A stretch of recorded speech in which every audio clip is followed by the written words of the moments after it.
कल 22 फरवरी हिंदी का पहला पेपर है, तो ये रामबन मॉडल पेपर बताने वाला हूँ। अगर तुमने ये 2023 का मॉडल पेपर लगा लिया तो 70 में 70 नंबर लेके आ सकते हो। कॉपी में सॉल्यूशन के साथ बताने वाला हूँ। सभी यूट्यूबर बताते हैं 2024 का मॉडल पेपर वायरल है, वायरल कुछ नहीं होता, सब बना के बताते हैं। मैं आपको रियल पेपर बता रहा हूँ जो यूपी बोर्ड से आता है। 2023 का मॉडल पेपर है, अगर तुम इसको लगा लेते हो 70 में 70 नंबर लेके आ सकते हो। बस यहाँ पर देखो, आपके कॉपी में सोल्यूशन के साथ बताने वाला हूँ। 70 में 68 नंबर यहाँ पर आया है, तो यहाँ पर किस तरीके से आपको करना है और कौन सा इंपॉर्टेंट क्वेश्चन है, सभी चीज बताने वाला हूँ। वीडियो को लास्ट तक जरूर देखिए जाना। पूरा तुम ये रामबन मॉडल पेपर इतना समझ लो, ठीक है ना। वीडियो को लास्ट तक जरूर देख के जाना, बहुत ही मजा आने वाला है आपको। पूरा 70 में 70 नंबर लेके आने वाले हो। आपको 3 घंटा 15 मिनट पेपर मिलता है यहाँ पर। इतने बड़े पेपर मिलेगा आपको, एकदम बिल्कुल रियल पेपर है ये, ठीक है ना। आपको यहाँ पर नाम रोल नंबर लिखना होता है और इसके बाद देखो 15 मिनट आपको पेपर जो पढ़ने के लिए होता है। और यहाँ पर 2 खंडों में डिवाइड होगा, खंड आ खंड बा में। यहाँ पे खंड आ में जो 20 प्रश्न होगा बहुविकल्पी होगा, और खंड बा में जो होगा वर्णात्मक प्रश्न होगा, जो लिखने के लिए कॉपी में यहाँ पर लिखना किस तरीके से, ये बताना हूँ। कौन कौन सी गलती आपको नहीं करनी, सब चीज़ बताने वाला हूँ। यहाँ पर देखो वर्णात्मक प्रश्न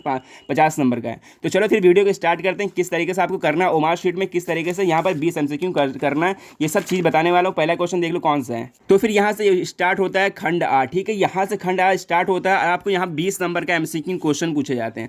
ये देखो इंपॉर्टेंट क्वेश्चन है, ये लिख कर ले लो। आपके बोर्ड एग्जाम कल आपको पेपर में बिल्कुल देखने को मिलेगा। ये 100% कहता हूँ, ये क्वेश्चन आपको देखने जरूर मिलेगा। सब इंपॉर्टेंट क्वेश्चन है। यहाँ पहला क्वेश्चन कह रहा है, देखो आचार्य रामचंद्र शुक्ल की किस युग के लेखक है। आप बताएं, इसका युग बताना है, कौन से युग के लेखक है आचार्य रामचंद्र शुक्ल। बहुत आसान है, देखो नाम से ही लग रहा है आचार्य रामचंद्र शुक्ल लगा ना, तो आचार्य राम शुक्ल मतलब शुक्ल युग के होंगे, ठीक है। यहाँ 4 ऑप्शन दिया हुआ है, आपको परेशान नहीं होना है। देखो ये नाम से ही लग रहा था। सभी क्वेश्चन आसान है, बहुत ही ईजी क्वेश्चन है। इसको लगा के 100% चले जाना। आपके बोर्ड एग्जाम में आने वाला है, वीडियो लास्ट तक जरूर देखना। और कॉपी में 50 नंबर किस तरीके करना है, बहुत बच्चे इसमें गलती कर देते हैं, ये भी आपको नहीं करनी है। दूसरा क्वेश्चन यहाँ पर ये है कि गबन की विधा कौन सी है। यहाँ पर 4 ऑप्शन दे देगा, गबन की विधा पूछ रही है, तो बच्चे लगाते हैं कहानी, बट कहानी नहीं है, उपन्यास विधा की रचना है, ठीक है ना। और यहाँ पर फिर तीसरा क्वेश्चन यहाँ कह रहा है कि कंकाल के लेखक कौन है। यहाँ पर 4 ऑप्शन दिया है, मुंशी प्रेमचंद निराला दिया है, या फिर रामचंद्र शुक्ल, या फिर जयशंकर प्रसाद। जो कंकाल जो है, कंकाल हो गया, तितली हो गया, सब किसकी है, जयशंकर प्रसाद की। यहाँ पर ये वाला ऑप्शन सही हो गया, यहाँ पे बी वाला, ठीक। यहाँ पर इस तरह 3 ऑप्शन हो गए। 3 ऑप्शन को आपको यहाँ पे ओमार शीट में इस तरीके से भरना है, ठीक है ना। जैसे पहले का हो गया ए वाला, तो ए वाला यहाँ पे गोला कर देना, पूरा पूरा गोला करना, बाहर नहीं निकालना है गोला के। और यहाँ पे देखो दूसरे का सी वाला, तीसरे का ये वाला हो गया, ठीक है ना। इस तरीके से करना। यहाँ पर आप देखो चौथा क्वेश्चन यहाँ पर ये है कि कलम का सिपाही के कृति कौन है। कलम के सिपाही कृति बताना है। देखो यहाँ पर बताना है, 4 ऑप्शन दिया हुआ है, जनेंद्र कुमार यह है, या फिर अगेन है, या फिर अमृत राय है। यहाँ पर ये चौथे जो अमृत राय जो है ना, ये कलम के सिपाही जो अमृत राय है, तो इसके जो है लेखक वो एक अमृत राय हो गए। यहाँ पर डी वाला ऑप्शन बिल्कुल करेक्ट हो गया। अब पांचवा क्वेश्चन यहाँ पर ये कह रहा है कि शुक्ल युग की समय अवधि क्या है। मतलब समय अवधि कब से लेकर कब तक रही थी यहाँ शुक्ल युग की, ये बताना है। बहुत ही आसान, याद रख लेना। ये 1919 से 1938 तक। ये बहु बच्चे इसमें कंफ्यूज होते हैं, बहु बच्चे इसको भूल जाते हैं, गलत करके चले जाते हैं, 1 नंबर आपको यहाँ से कट जाते हैं, ठीक। यहाँ पर ये वाला ऑप्शन बी वाला सही हो गया। अब छठा क्वेश्चन ये कह रहा है कि साकेत रचना किसकी है। 4 ऑप्शन दे देगा, साकेत किसकी है। बहुत बच्चे लगा कहते हैं महादेवी वर्मा, बट गलत है। ये आपको नहीं करना, आपको इसको पढ़ लेना। साकेत जो है, पंचवटी हो गई, सब किसकी रचना, यहाँ पर ये मैथिली शरण गुप्त की है। डी वाला ऑप्शन यहाँ पर करेक्ट हो गया। अब यहाँ पर एक और क्वेश्चन कह रहा है महादेवी वर्मा कवित्री हैं, मतलब कवित्री किसकी है, मतलब कौन से युग की कवित्री, ये बताना। यहाँ पर 4 ऑप्शन दिया हुआ है। देखो आपके चैप्टर में भी ये पढ़े होंगे, तो छायावादी कवि है, तो यहाँ पे छायावादी ये है, सी वाला ऑप्शन सही होगा। तो फिर महादेवी वर्मा जो छायावादी के युग के लेखक है। यहाँ पे 7 क्वेश्चन हो गया। अब 8वां क्वेश्चन देख लो, बहुत इंपॉर्टेंट ये भी है। और जस्ट सेम 8वां क्वेश्चन यहाँ पर ये है, कह रहे गंगा लहरी रचना किसकी है। 4 ऑप्शन दे देगा, गंगा लहरी पूछेगा। आपको बिल्कुल कंफ्यूज नहीं होना, याद रख लेना गंगा लहरी किसकी। यहाँ पर 4 ऑप्शन दिया है, बिहारी है, या फिर मतीराम है, या फिर भूषण, या फिर पद्माकर है। याद रखना गंगा लहरी जो है पद्माकर की रचना। पढ़े हो तो बिल्कुल ईजिली कर लोगे, ठीक है ना। अब यहाँ देखो कितना आसान क्वेश्चन है, 9वां क्वेश्चन कितना आसान है। आधुनिक काल की समयावधि क्या है। समय अवधि बतानी है। यहाँ पर ऑप्शन जब दिया होगा, ठीक है, कब से कब तक है ये। अब देखो आधुनिक काल क्या होता है, जो अभी चल रहा है ना, अभी तो चल रहा क्या है अब तक, है ना।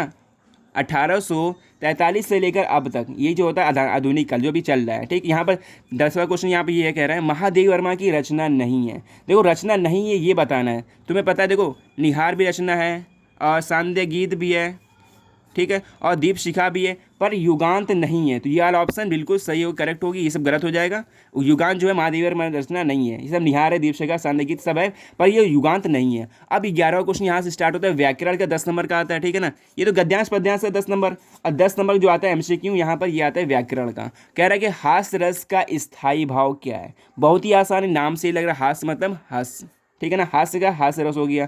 और यहाँ कह रहा है कि यहाँ पे देखो 12वां क्वेश्चन ये है, पीपर पात सरिस मंडूला, उपयुक्त पंक्ति में अलंकार पूछ रहा है, पे अलंकार कौन सा होगा। यहाँ पर 4 ऑप्शन दिया हुआ है। अगर तुम पढ़े होगे, देखो रूपक का सब उदाहरण पढ़े हो, आराम से पढ़ ले जाओगे। पेपर पास जो सरिस मंडोला, जो उपमा अलंकार, जो उपमा की जाती है किसी वस्तु से, किसी मतलब व्यक्ति से की जाती है उपमा, उसे कहते हैं पीपर पास सरिस मंडोला। इसी का मतलब उत्तर ये हो गया, उपमा अलंकार। अब कह रहा है सोठा जो होता है, सोठा छंद में कितने चरण होते हैं ये बताना है। चरण देखो बहुवचन लगाते हैं, दो दो चरण होते हैं, दो नहीं होते, 4 चरण होते हैं, दो दो में लिखा जाता है। यहाँ पर देखो ये वाला ऑप्शन सही होगी, 4 आचरण होते हैं, ठीक है ना। सोटा में 4 चरण होते हैं। 13 क्वेश्चन यहाँ पर हो गए। ये सभी क्वेश्चन आसान है। 14 क्वेश्चन देख लो कौन सा है।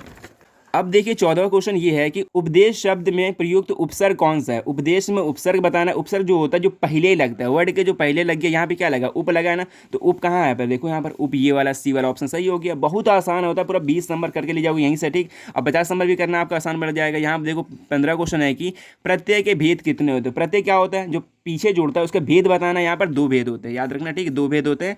यहाँ पर ये ऑप्शन सही हो गया। अब देखो यहाँ कह रहा है 16वां क्वेश्चन, यही बहुत आसान होता है। हानि लाभ में समास पूछ रहा है, ठीक है ना। यहाँ पे 4 ऑप्शन दे देगा, हानि लाभ में समास पूछेगा तो कौन सा, यहाँ पे द्विगु लगाते बच्चे, द्विगु नहीं होगा, यहाँ पे द्वंद्व समास होता है, ठीक है ना, याद रखना है। देखो हानि लाभ हो गया, हानि लाभ ये सब किसका, द्वंद्व समास का ये उदाहरण होता है। अब 17वां क्वेश्चन यहाँ कह रहा है कि मछली का पर्यायवाची कौन है। मछली का पर्यायवाची बताना है, तो यहाँ बच्चे लगाते हैं द्विज लगाते हैं, बट ये गलत हो जाएगा, आपको मीन लगाना है, ठीक है ना। मीन क्या होता है, करेक्ट आंसर होता है, मछली का पर्यायवाची होता है। ये सब तो बचपन से पढ़ते हुए आ रहे हैं, बहुत आसान है, ठीक है। अब यहाँ पर 18वां क्वेश्चन ये कह रहा है कि यद्यपि में कौन सी संधि है। अब देखो 2024 में संधि हट चुकी है, तो इसको पढ़ने की जरूरत नहीं है, फिर भी देख लो यहाँ पे ये संधि कौन सी, यहाँ पे यड़ संधि है, यद्यपि यड़ संधि आती है। और 19वां क्वेश्चन यहाँ पे ये कह रहा है कि मधु शब्द का द्विभक्ति मतलब द्वितीय विभक्ति और एक वचन बहुवचन बताना है। इसमें बहुवचन कौन सा, मधु का बताना है। इसको बच्चे बहुत सारे बच्चे नहीं कर पाते, इनको कन्फ्यूजन रहता है। तो भाई तुम नहीं कर पाते, लास्ट दिन तो आप क्या कर रहे हो, रट्टा मार सकते हो। यहाँ पर मधु क्या हो सकता है, मधु का हो गया मधुनी, नहीं ये नहीं, मधुनी का मधुनी होता है, ठीक, याद रखना इसको। और पठिताम ये भी हमेशा आता है, इसको पढ़ सकते हो। पठिताम धातु का वचन बताना है और रूप मतलब पुरुष बताना है। तो यहाँ पर 4 ऑप्शन दिया है, तो यहाँ भी ये बी वाला ऑप्शन सही हो गया। प्रथम पुरुष है, जो पठिताम जो है प्रथम पुरुष और द्विवचन का है ये। यहाँ पर टोटली 20 क्वेश्चन होगा। इस तरीके से आपको 20 क्वेश्चन आपको उमा शीट में इस तरीके से भर लेना है, ठीक है। इस तरह भरोगे तो यहाँ से 20 नंबर आपको यहाँ से मिल जाएंगे, ठीक। अब 20 एमसीक्यू क्वेश्चन करने के बाद यहाँ कलेक्ट कर लो 20 नंबर का, फिर 50 नंबर आपको किस तरीके से लिखना है, कॉपी में किस तरीके लिखना है ये बताने वाला हूँ। खंड बा यहाँ से स्टार्ट होता है, यहाँ पर आपको देगा, यहाँ पर गद्यांश पद्यांश देता है। वो बच्चे इसको गलती करते हैं, आपको देखो किस तरीके से करना है। यहाँ पर गद्यांश दे देगा आपको, यहाँ पर 2 देते, देखो अथवा करके देता है आपको। एक कोई चॉइस कर लें, जैसे यार आप चॉइस कर सकते हो। यहाँ पर देखा ना निम्नलिखित गद्यांश करना है, यहाँ पर लिखा है, यहाँ पर देखो एक रेखांकित अंश कर दिया गया है। कह रहा है कि आज हम इसी निर्मल शुद्ध शीतल और स्वस्थ अमृत की तलाश में, इस तरीके से कुछ दे देगा। और यहाँ पर 3 क्वेश्चन पूछेगा, 2-2 नंबर होंगे, 6 नंबर आपको यहाँ से करेक्ट पूरे मिलेंगे। 6 नंबर का होता है, दिख रहा है ना यहाँ पर। और इसमें देखो क्या पूछता है, अब संदर्भ पूछ रहा है, आपको संदर्भ बताना। देखो संदर्भ में कुछ नहीं होता, पाठ का नाम और लेखक का नाम याद कर लो, हो गया। पाठ का नाम और लेखक का नाम बताना होता है बस। यहाँ पर देखो भारतीय संस्कृति लिया गया है, इसका लेखक बता देना है। और यहाँ पर पूछ रहा है इसकी व्याख्या करना होता है। इसका कह रहा है कि अस्तित्व किस कारण है, जल के कारण आज भी अस्तित्व। 3 क्वेश्चन यहाँ से होगा। या फिर तुम ये वाला कर सकते हो, ये भी बहुत ईजी है। देखो कॉपी में किससे लिखना आपको ये देखना है। पहले स्टार्टिंग में ये डैश डैश करोगे, इस तरह डैश डैश करके यहाँ पर कॉपी में तुमने लिख दिया, ठीक है ना। ये वाला कर रहे हो तो ये वाला कर सकते हो, ठीक है ना। यहाँ पर देखो नाम से ही लग जाता है, देखो मित्रता यहाँ लिखा हुआ है, तो ये मित्रता पाठ से लिया गया है। इसके लेखक जो है आचार्य रामचंद्र शुक्ल जी हैं, इस तरह लिख लेना आपको। पहले यहाँ पे गद्यांश हेडिंग डालनी है, गद्यांश करना है इस तरीके। 2 नंबर आपको यहाँ से मिलेगा, मित्रता से लिया गया। और जो लेखक का नाम है आचार्य रामचंद्र शुक्ल जी, ब्लैक पेन से रखोगे, ठीक है ना। वो बच्चे क्या करते हैं, पूरे नीली नीली पेन से छाप देते हैं और ये नहीं लिखते हैं। और प्रश्न संख्या जो होती है स्टार्टिंग में जरूर डालना, खंड बार डालना है, इस तरीके आपको 2 नंबर यहाँ से मिलेंगे। फिर 2 नंबर व्याख्या करना है, जो लाइन हुआ ना ये रेखांकित अंश की सिर्फ व्याख्या करनी, ज़्यादा लंबा नहीं करना, 1 पेज में नहीं करना, बस 4 से 5 पेज में यहाँ करोगे तो आपके यहाँ से 2 नंबर यहाँ मिल जाएंगे। फिर 2 नंबर आपको क्या मिलेगा, एक यहाँ पे क्वेश्चन पूछ रहा है, क्वेश्चन का आंसर देना होता है। फिर यहाँ पे 2 आंसर दे दोगे, यहाँ पे गुण लिखना था, बस यहाँ से 2 नंबर मिल गए। इस तरीके से पूरे कितने मिल गए, यहाँ पे 6 नंबर मिल गए। 6 नंबर मिलने के बाद जस्ट यहाँ पे एक और आता है, वो पद्यांश में आता है। ये गद्यांश है, एक आता है पद्यांश में, ये भी आएगा 6 नंबर का, ये देख लो। और ये है दूसरा क्वेश्चन यहाँ पे पद्यांश का, देख रहे हैं पद्यांश का है, प्रश्न को उत्तर देना है। यहाँ पर 6 नंबर का यही पूछा जाएगा। इसमें भी एक अथवा करके आता है, 2 पूछा जाएगा। देखो अथवा लिखा है यहाँ पर, अथवा में से कोई एक करना होता है। यहाँ पर देखो यहाँ पर लिखा हुआ है निर्गुण कौन दीस्त कौबासी, यहाँ पर इस तरीके से कुछ यहाँ पर लिखा हुआ है। और यहाँ पर रेखांकित अंश किया है, इसी की व्याख्या करनी होती है। और यहाँ पे 3 क्वेश्चन पूछा गया है, इसकी संदर्भ लिखना है। संदर्भ कॉपी किस तरह लिखना है, पहले स्टार्टिंग में आप तो इस तरह लिखोगे प्रश्न उत्तर संख्या 2, और यहाँ पर निर्गुण कौन लास्ट वाला डाल दोगे। फिर इसको संदर्भ हेडिंग डालोगे, सूर सागर से लिया गया है और लेखक जो है सूरदास जी है। व्याख्या कर दोगे 2-3 लाइन में। और इसके बाद लिख दो मधुकर शब्द का अर्थ पूछ रहा था। यहाँ पर मधुकर शब्द का अर्थ क्या है, उद्वार है, तो यहाँ पे इसे लिखोगे। यहाँ से फिर आपको 6 नंबर मिलेंगे, टोटली 12 नंबर तो आप कॉपी में लिख लोगे, ठीक है ना। इस तरीके से लिखो तभी आपको नंबर पूरे मिलेंगे। यहाँ देखो 2-2 नंबर मिले हैं, 6 नंबर आपको यहाँ से कंप्लीट मिल गए। फिर इसके बाद क्या होता है, फिर इसके बाद तीसरा क्वेश्चन यहाँ पर ये देखो क्या कह रहा है। यहाँ पर देखो ये कह रहा है कि अनुवाद करना होता है, संस्कृत में अनुवाद करना, संदर्भ सहित करना होता है। बहुत अच्छी गलती करते हैं इसको। किस तरीके करना, कॉपी में ये भी देखो यहाँ पे इस तरीके से आपको लिख देगा गंध्याश, ठीक है ना। इसकी हिंदी में व्याख्या करनी होती है।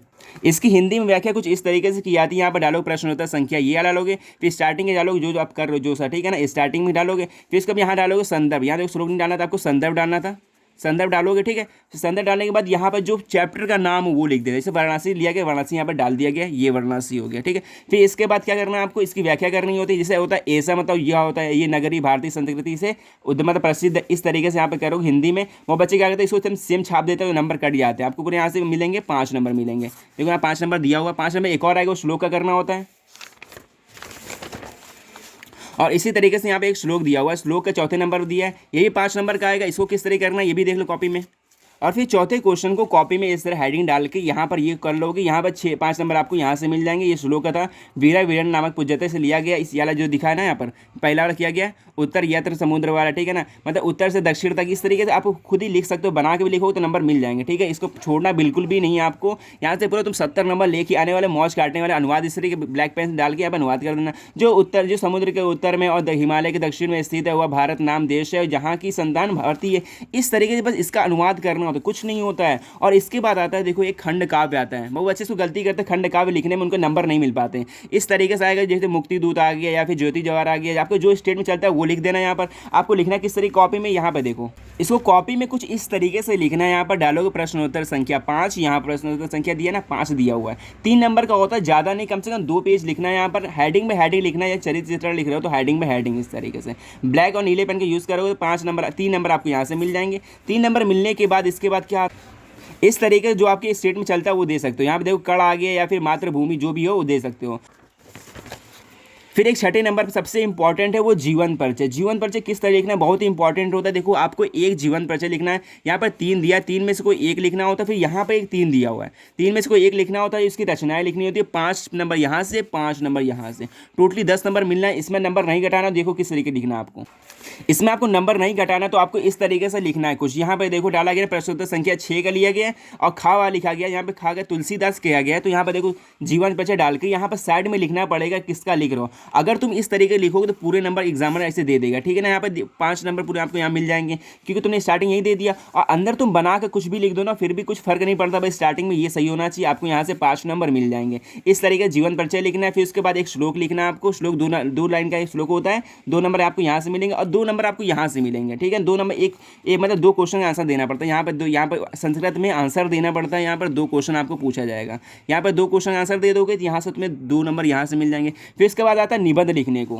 लास्ट में आता है निबंध लिखने को। यहाँ पर देखो निबंध 9 नंबर का नहीं आता है, 7 नंबर का आएगा। 2024 में आपको कितना आएगा, 7 नंबर का निबंध लिखने को आएगा। और बहुत ही अच्छे तरीके से लिखना, तभी आपको नंबर मिलेंगे। कॉपी में देखो किस तरीके लिखना है आपको निबंध। पूरे 7 नंबर निबंध लिखने के लिए कॉपी में कुछ इस तरीके लिखना है। यहाँ डालना है पर्यावरण प्रदूषण वाला, और यहाँ रूपरेखा से लिखना है। रूपरेखा लिखोगे तभी आपको पूरे नंबर मिलेंगे। यहाँ पर मतलब हेडिंग डालना होता है, प्रस्तावना और उपसंहार वाला, इस तरह लिखोगे। और हेडिंग में हेडिंग पूरा एक एक करके लिखना है। कम से कम 4 पेज या 3 पेज में लिख सकते हो। 7 नंबर आपको यहाँ से मिल जाएंगे। इस तरीके हेडिंग में हेडिंग लिखना है। कोई सा लिखना चाहते हो कोई सा लिख सकते हो, जो आपके बोर्ड में। एक आएगा आपको पत्र आएगा लास्ट में लिखने को, पत्र, ठीक है, वो आएगा 4 नंबर पत्र आएगा, उसको भी लिख लेना कॉपी में। पत्र को कुछ इस तरीके से कॉपी में लिखना है। 4 नंबर का आएगा, 10वें क्वेश्चन पर आएगा, ठीक है ना। इस तरीके से पत्र आएगा, जैसे मच्छर प्रकोप बढ़ता हुआ, इस तरीके कोई भी लिख सकते हो। एक पेज में लिखो, आपको यहाँ से 4 नंबर मिल जाएंगे।